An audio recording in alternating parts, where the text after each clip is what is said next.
औज़ुबिल्लाहि मिनश्शैतानिर्रजीम बिस्मिल्लाहिर्रहमानिर्रहीम।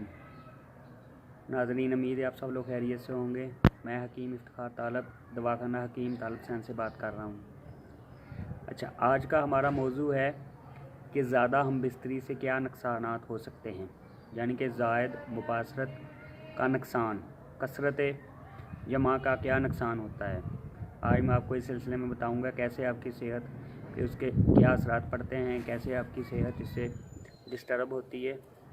चलते हैं अपने असल मौजू की तरफ, लेकिन उससे पहले आप मेरा ये पेज लाइक कर लें, शेयर कर लें। अगर आपको ऐसा कोई मसाइल हैं तो काइंडली दिए गए नंबर पर रब्ता करके अपना मसला हल भी करवा सकते हैं।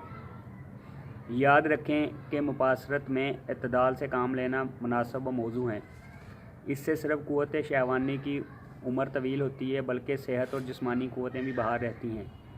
लेकिन कुछ नादान लोग दिन रात में कई बार हम बिस्तरी करके थोड़े ही दिनों में अपने आप को इतना कमज़ोर कर लेते हैं कि उसके बाद रोज़ाना एक बार जमा करना भी इनके बस का रोग नहीं रहता।